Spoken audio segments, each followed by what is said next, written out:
In my last cigarette, I'ma treat you like. In my last cigarette, I'ma treat you like. In my last cigarette, I'ma treat you like. In my last cigarette, I'ma treat you like. Hope we don't end In my the last same cigarette, way. About to start another day. I'ma treat you like. In my last cigarette, About to start another day. Hope we don't end the same way. About to start another day. I'ma treat you like. In my last cigarette, About to start another day. Hope we don't end the same way.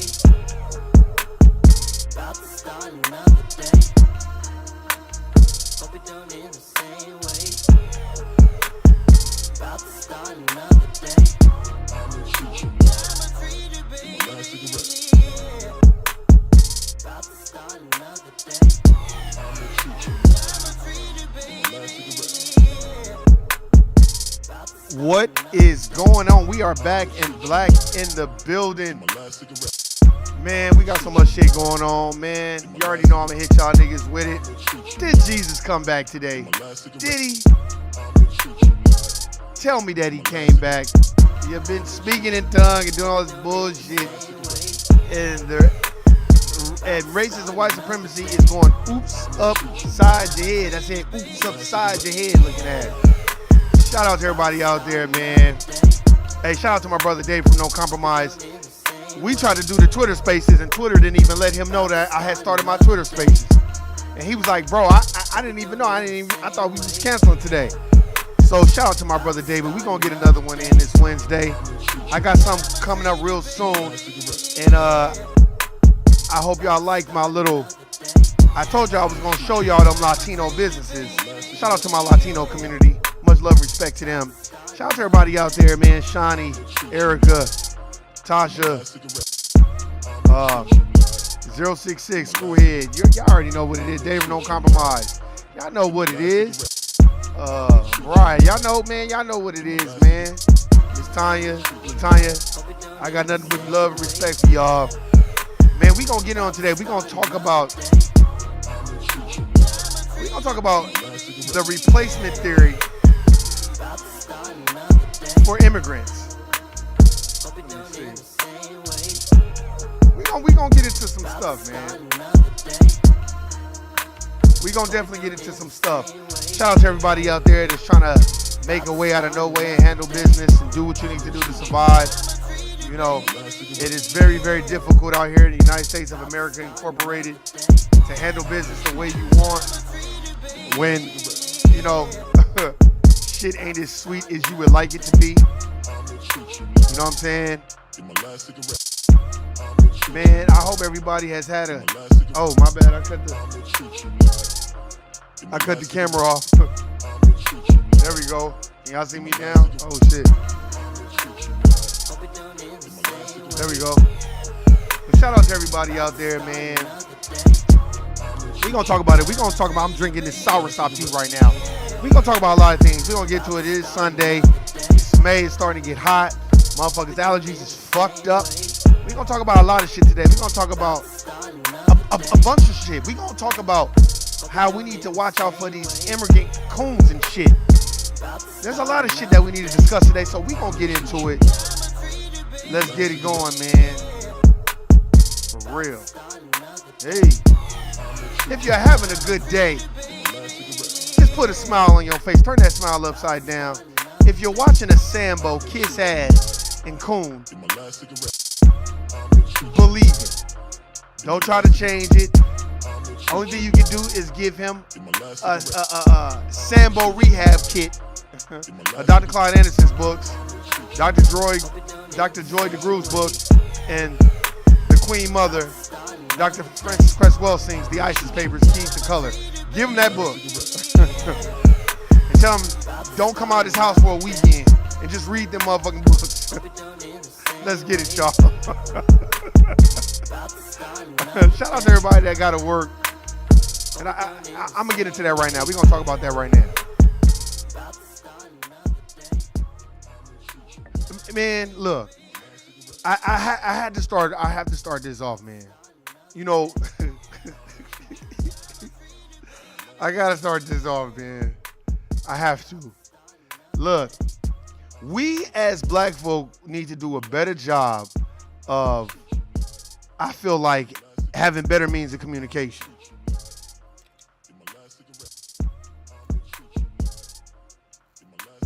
The reason why I say we need to do better at having, open means of communication. We have to stop viewing each other as a tool or, somebody on the supply chain. We have to start having intrinsic value in each other, and we have to start having intrinsic value in everyone else, especially people that look like us, whether it's family, friends, anything like that. The reason why I say that is because, as I get older, I see, man, and there's nothing wrong with people reaching out to people if they need help or they do stuff like that, but you have to build relationships. You know what I'm saying? And you have to restore order in those relationships and make sure there's an open means of communication. And we cannot, as a people, be going off the third party's word. There's a song on B.O.B's CD. It's called Ether, Middleman. And he talks about, I got a short attention span. I like to get it straight from the source. Fuck the middleman. And then he talks about nice in the motherfucker. He said how people smile nice in the motherfucker. As soon as they thought you fell off, niggas' true colors shine bright in the motherfucker. Bright in the motherfucker. Like, you know what I mean? Like, and I like that song. I kept listening to it because I'm listening to the context. It's an older album, but the reason why I'm talking about that right now is because I like what he said. Get it straight from the source and fuck the middleman. It's too many people trying to be conduits and be middlemans for hookups and middlemans to put people together, and middlemans sometimes don't get the source from the middleman. Go straight to the source and see what the fuck is going on. The reason why you hear me talking about that shit and saying what I'm saying is because a lot of times I deal with that shit. I deal with it. People will, what I have learned in this life, you got to go out and go get it. And I remember, my mom used to always be like, as she got older, she used to be like, I'm tired of motherfuckers coming out here to Las Vegas and want to stay up on the bitch and eat up every, just stay on the bitch, don't want to be thankful. You don't hear from them. Hey, what's going on, Shawnee? You already know I got Philly in the building, stand up. My mom used to always be like, in the 90s, in the early 2000s, my mom was very hospitable. You cannot call her for 2 years and then call her and she'll have dinner ready for you when you come to Vegas. She'll have beer, whatever you need. You know what I'm saying? And we used to always get mad. We used to always get mad at my mom sometimes. Like, damn, Mom, why you always doing that? And my mom would be like, be hospitable and shit like that. But as my mom's got older, she got tired of doing that shit. Then she went from being hospitable to being like, no, I'm busy, motherfucker. Don't be calling me because you want to come out here and you need a place to stay or woo. Like, I noticed over time, motherfuckers was taking my mom's kindness for some other shit. And it taught me, I can't speak for my siblings, but it taught me real early in the game, like, hey, man, you got to start setting boundaries because people are habitual line crossers and they'll step all over these boundaries and do whatever. And I remember I had to do this to he's like a family member.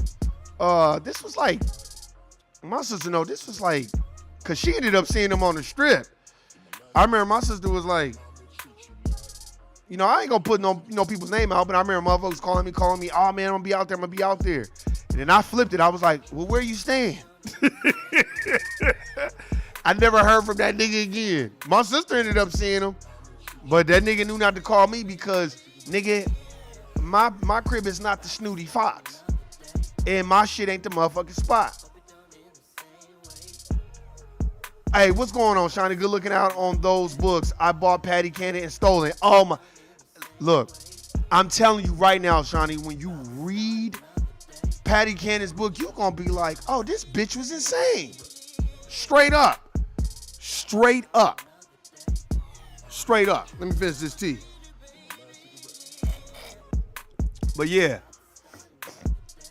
I remember that was one of the instances. I remember a dude I went to high school with. This was right around the time when my mom was really ill, and he just happened to have my number. Because like I told you, like I said before, I don't know if you remember, Shawnee probably remember, I talked about this a long time ago.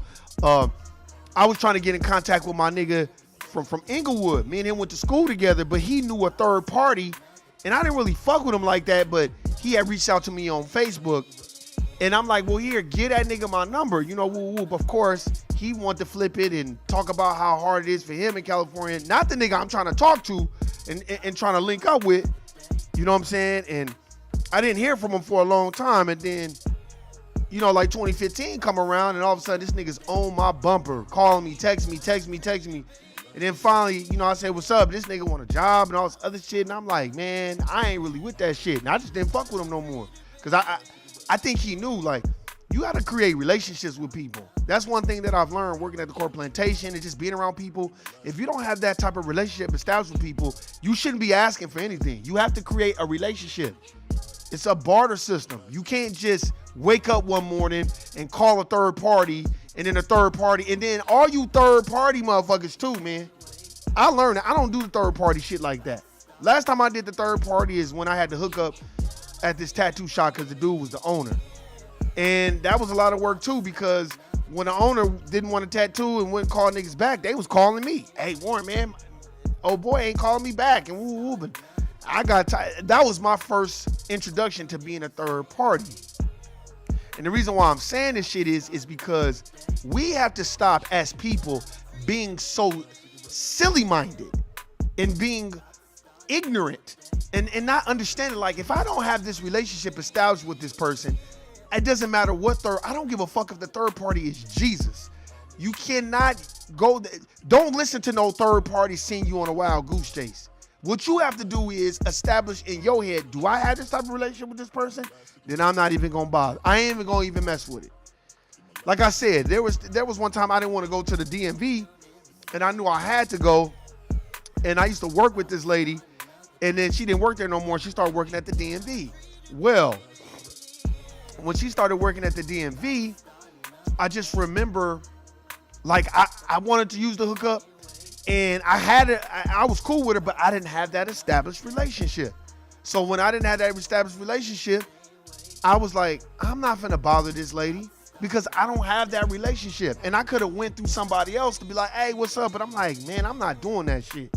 But that's just me. And we have to stop that. And I remember, I'm just paraphrasing what my mom said. She used to be like, all these niggas, you know what I'm saying, that, you know, they don't holler at you, you don't hear from them, you don't speak with them, then all of a sudden, they in your city, or they want to move and they want to do all that, then all of a sudden they want you to be the person to do all that stuff. She was like, you got two choices. You can do it, but once you do it, you're gonna keep doing it, or you could be like, nah. And I am one of those niggas that I'm not the North Las Vegas or City of Las Vegas tour guide, and I'm not helping you with shit. I got my own shit going on, and don't take it personal. It's business. And if I don't have that type of relationship with you, you shouldn't be going through. I wouldn't even listen to no middleman. Anybody that know Warren, you better call me. Don't listen to nobody else, and don't be telling me who sent you to me, because I ain't got time for all that. If we don't have that type of relationship, you be better off calling somebody else. Call somebody else, man, because I'm a firm believer on creating relationships. And if I don't deal with you like that on an everyday basis, and I don't talk to you like that, then there's not gonna be a need or an effort on my part to want to go out of my way to do that shit. And I feel like that's something that black folk gotta work on too. Keep those relationships, you know what I'm saying? Hold them with intrinsic value. You know what I mean? And if you need a person, you know, you can tap into that relationship. But when you can't just not have a relationship with people, then, because I've had this happen to me a lot of times. I remember a nigga I went to high school with, this like 06. Oh, I'm coming out there for the Floyd Mayweather fight. I was like, man, how you get my number? And he was just like, oh, you know, such. And he was like, yeah, man, so you got any deals on hotels? I was like, nah, man, I don't got no deals on the hotels. And he was just like, yeah, man, so I'm gonna be out there, man. So you ain't got no deals? Nah, nigga.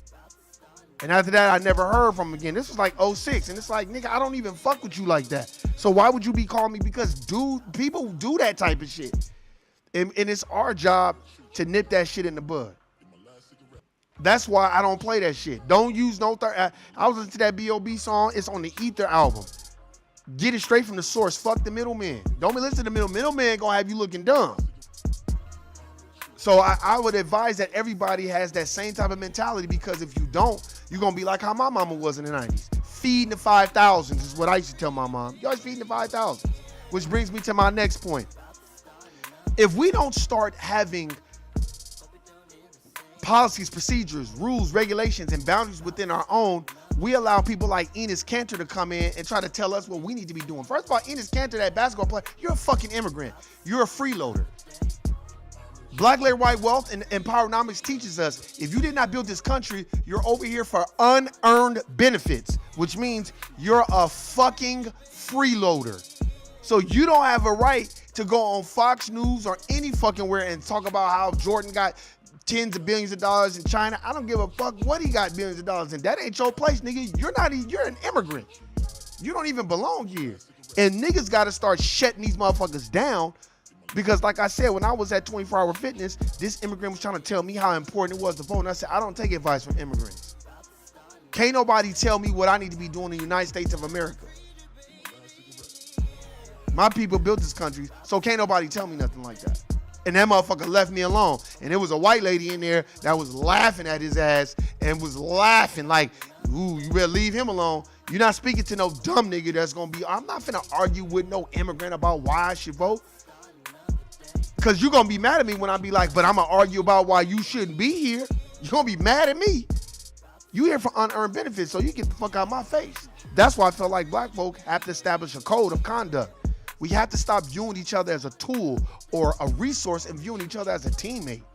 And it's simplistic shit. Like I said, I don't send niggas off to other niggas. The reason why I don't do that shit is because now you're putting me in an awkward position, you know, in case that nigga be like, look, man, I don't do shit like that. Nah, man, I can't fuck with you like that. Now I look dumb for sending you there. Now you mad at me for sending you. So we have to stop all that. I remember my cousin used to work, Shawnee, my cousin, he used to work for Tasha, remember? Mariah, remember too. My cousin, I ain't gonna put their names out there, but he used to be a bouncer at all these clubs out here in Las Vegas. That nigga did one of the most brilliant, intelligent things. He was like, Warren G, man, I'm gonna take you and I'm gonna introduce you to a lot of the bouncers. And he was like, and I'm gonna introduce you, so you have to use my name. I don't have to tell them you coming. They know you. They know who you are through me. And we're going to eliminate me being the middleman. And this was 20-something years ago. Tosh, remember this shit? This 20-something years ago. This nigga took me to every fucking club on the strip. This was 20-something years ago. He took me to damn near every club on the strip. He took me to Club 7. He took me everywhere. Dre's when it was under the ground. This nigga was taking me to every club and every major casino in Las Vegas. One night, that's all we did was ride around in his he had a fresh ass F-150. Mariah know who I'm talking about. Taj know who I'm talking about. And drove me around. And was like, hey, and shit, damn near all the bouncers at the time were Samoan. So he like, hey man, this is my cousin Warren, this woo. So I'm meeting all the things. So when I would show up, or me and my sister would go places, or me and my cousin Mariah would go places, some shit like that, they already knew who I was, because they knew who I was through my cousin who was already a bouncer. That's how you do shit. Like, look, man, I'm going to have you establish these relationships. I'm going to put you on, but you got to keep these relationships going, because I'm going to move back. I got my own shit that I got to work on. That was the most brilliant. That nigga could have ran the city. That was the most brilliant shit I've ever seen somebody do. Because it absolved him. Like, look, I'm going to introduce you to him. He run the casino. I mean, he run the club here. You want to get in? You want the drinks? You want that? Boom. Oh, here, let me introduce you to the bartenders. Hey, this is my cousin. Woo, woo, woo. You know what I'm saying? Like, and Shawnee, this was fucking 20 years ago. And that my cousin, same age as me. I said, that's the most brilliant shit ever. Man, my sister tell you, my cousin will tell you, man, We never paid to go to a club. Pay to get in a club? Man, nigga, fuck that. Nigga, free. All day long. That's why I'm like, man, that's how you do it. And let me tell y'all what ended up happening, because I was such a club head at the time. My family know, my little sisters and them know. Shit, 2003, why y'all say it? Sucker free. Nigga, I wasn't never at home. I was only at home when my little sister was braiding my hair. Man, 2003, I clubbed so much. My cousin wasn't even a bouncer no more at the clubs. And I was still going because I was establishing those relations. The niggas he introduced me to was asking me about my cousin. Like, man, where your cousin at? I'm like, man, I don't even know. Shit, well, here, you good. Go ahead and go on in here. But that's how you establish relationships. I'm not going to be the conduit. I'm not going to, hey, here, go to this club and tell them woo-woo sent you. And nah, you don't do that. Look, I'm going to put y'all together this way. So I can remove myself, and whatever relationship y'all have is on y'all. But I did that, and that's how business is supposed to be handled. And that was 20 years ago. And I kind of took that model, and that's what I did. So when I had that hookup, y'all, at the tattoo shop, right? White boy, he was dope tattoo artist. He dope, still dope. He owned a tattoo shop. And I remember when I took my supervisor there, you know, because, you know, he had a death in the family, whatever. And I took him there, took a couple other people there. Because at first I was just kind of like, hey, tell him Warren sent you. And then I was like, nah, I'm not doing that shit. Because that shit just don't work out. Y'all know what I did? Shawnee, you know what I did? I took I don't want to put people's names on my podcast, but it was 4 of us with me. I took 3 niggas up there, and I told the nigga, because the nigga, his name was Eddie, that was the tattoo artist. And I said, look, these are my partners right here, man, and woo. He was like, all right, I got them. I sat with them, let them get their tattoos, introduced them. Hey, this is the plug. Hey, this is, you know what I'm saying? This is Eddie, man. He do the tattoos, and these are my peoples. And then guess what? After I did that, they was Gucci. I didn't have to go up there with them anymore. And that's how you do that shit. You don't just send motherfuckers like that, man, because now you sending somebody on a blind, wild goose chase, and they don't know what the reaction gonna be. But if I didn't go with them, who knows what the reaction? That tattoo dude could have been like, man, I ain't talked to Warner, woo. Well, I get you when I can, but me showing up and being like, hey, bro, these is my peoples, woo. Man, so many people was getting tattoos after that. It got so bad, the nigga came up to me at one of my jobs and was like, yeah, man, you like this tattoo, Warren G? I'm like, yeah, that's cool. He's like, yeah, I got it from my boy, Eddie. I'm like, and then another nigga was like, no, that's actually Warren's boy. Like, that's how we found out about him through Warren. So Warren is the actual plug. And I said, nah, man, you good. You know what I'm saying? Because I did things the right way. And I feel like that's what we need to start doing, having a governance amongst ourselves and stop playing this passive-aggressive bullshit. Like, oh, I'm going to just send you over here because of my word. No, nigga, your word don't get you nowhere. You have to do your due diligence. And we have to start doing that. Because like I said, I learned that watching my mom in the 90s. My mom was feeding 5,000s. Every time a nigga came out here, she'd feed, doing all this other shit, spending all her hard-earned money. You know what I'm saying? Making sure it's drinks and food and weed and whatever the fuck else you need. And then these niggas is gone and you don't hear from them no more at all until the next time they want to come through. And I think it started to bother my mom because I used to be the main one laughing at her saying, oh, you gonna feed the 5,000s again? That's what you gonna do?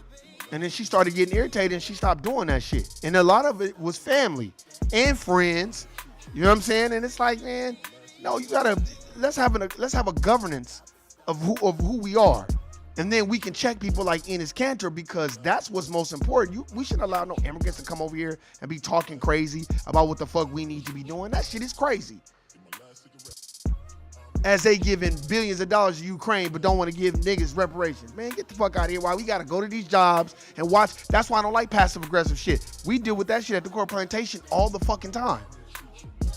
Me and the homegirls, we was talking about that shit at the core plantation the other day. Like all this passive aggressive bullshit. You know what I'm saying? So it's like, don't do that shit amongst your people. This is what you do. If a nigga wants a hookup, you do like what my cousin did. Okay, you want the hookup? Well, let me call the motherfucker first. Let me tell him, hey, such and such wants such and such. You fucking with it? Nah. Okay, you not fucking with it. Cool. Hey, nah, man, that's a no-go. That's a no-go on that hookup. Let me see if I can find you something else. You don't just send nobody. Motherfuckers be doing that shit. I'm telling you. Motherfuckers be doing that. I remember that. I'm telling you, the nigga called me 2006. I'll never forget that shit. I think Floyd was fighting. Nigga called me trying to get a hookup on a room. I was like, nah, man. I ain't got no hookup on no room. And then the nigga tried to call me again to butter me up, and I was like, yeah, man, I ain't got no hookup on no room. And then after that, I didn't hear from that nigga no more. At all. I didn't hear from that nigga no more. And that was 2006. I ain't heard from that nigga since. Just like the homeboy I went to, the other homeboy I went to school with. Trying to butter me all up, and oh man, we homies, and butter me all up. And then when the nigga want a job, I was like, nigga, this was like 2015. Yeah, man, I need a job. I was like, well, I don't know what to tell you, nigga. You talking to the wrong nigga. And I never heard from that nigga no more either. Nigga, don't take it personal. It's business. Cause nigga, when I need some, or I have to go off my relationship that I've established. I can't go off no third party, and I can't go off no middleman. And who all you middlemen out there, if you're not handling business correctly, then you don't need to be doing that. Because your word is not bond. Your word is only bond if you handle the business correctly. I'm late. I'm going to rewatch later tonight at the plantation anyway. Oh, what's going on, Tasha? Shawnee, ask Tasha.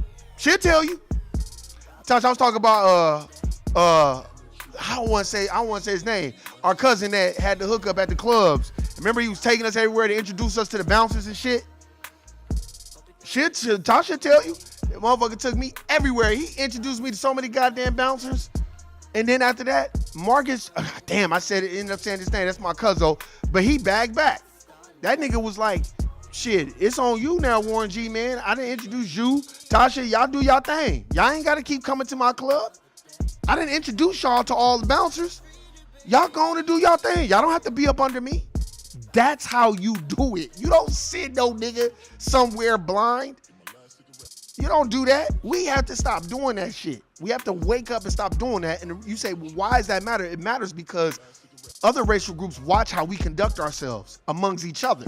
And when they see an opening, they got action. That's why you have people like Enes Kanter and other immigrants like Jeremy Lin, and all these other people that don't even deserve to really play in the NBA have their say so. Wasn't Jeremy Lin talking about, oh, I've received anti-hate, anti-Asian hate? Now, man, get the fuck out of here. You don't even belong in the NBA. But you up here talking, a nigga's the one who gave you your shot. You know what I mean? But that's just the way it go, man. And I think we got to handle business and wake up, understand that shit. We have to stop allowing these immigrants to think that they're going to replace us. I'll leave off on this. I went to this dealership to, get some services done. And this dealership I went to, I've never seen so many black people work there in my life. And I straight out asked one black dude, I said, hey, bro, no diss, but it's a lot of, black folk in here, man. What's going on? The dude said the owner, he really fucked with black people. Like every other person he was hiring was black. I mean, it was everybody in there was black. We met Lincoln Park one night through him. Told you, Tasha, tell these niggas. Them motherfuckers be thinking that Warren just be making up this shit. Our cousin had the ultimate hookup. This nigga was a bouncer, introduced. We was going to all kinds of clubs. We ain't never paid to go in no fucking club. I couldn't tell you the time we actually had to pay a fee to get in the club. And I was wearing Jordans. Nigga, you can't wear that shit in them clubs. They make you dress like the white boys. Sure was. Remember we met Lincoln Park and that motherfucker had a Spider-Man outfit on, was bumping into me. And then Marcus had to get into it because he made me spill my adios, motherfucker. And Marcus had to tell that shit was funny that night, man. Yeah, oh yeah. But Marcus, my cousin, he was like, basically, he took us to the bar. Hey, man, these is my cousins. He took us. I was in the DJ booth with the DJ. I don't know how to DJ. Passing this nigga records. Here, man, play this type shit. That's the type of hookup we had, but you have that hookup because at the time my cousin was like, I'm going to introduce you to the same people I know. So for that, I will always be grateful that my cousin did that because he didn't have to do that. He could have kept trying to be the middleman. And that taught me, like, nah, when you the middleman and you try to keep the hookup for yourself, no, certain hookups, you got to just bring the hookup together and then back, and now y'all figure it out. You know what I'm saying? But Yeah, man, we have to understand that, man, because you have all these immigrants that watch how we conduct ourselves, and then they come in there and they think they can tell us what to do, like reparations. It's funny how everybody want to tell black folk what type of reparations we should receive. Fuck all that. I tell them kiss my motherfucking ass, but hey, man, that's my time, because I really got a lot of shit to do today. Hey, man, that's my time. Y'all know what it is. Shawnee, Erica,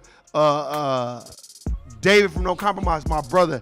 I'm definitely going to be getting with you again. Just let me know when you free, and I'll make the time. We can at least get an hour in, because we missed it last week because Twitter was bullshitting. That's all right. I gotta give you my number, man, because fuck Twitter, man. Twitter be bullshitting, and I got something brewing in the next couple of weeks too. I'm about to start adding little pieces to it, man. I hope y'all enjoy me riding around and getting it. And like I said, let me preface this. I got nothing but love for my Latino brothers and sisters. I like the way they work together and they recycle their money. I just wanted everybody to see that Warren's not bullshitting. That's all. Hey, man, you already know what it is. You know what it ain't. Hey, get it straight from the source. Fuck the middleman. Y'all know what it is. Hey, man, if you out here talking about, oh, Joe Biden gonna do a lot for black people. You're a Sambo Coon, Mammy. Tell them about the gun line. Steve from Django. Hayward Shepherd. And I don't fuck with you. Guilty, nigga. I'm out. Peace. In my last cigarette, I'ma treat you right. Hope it don't end the In my last same cigarette, way. About to start another day. I'ma treat you right. In my last cigarette, About to start another day. Hope it don't end the same way. About to start another day. Hope it don't end the same way.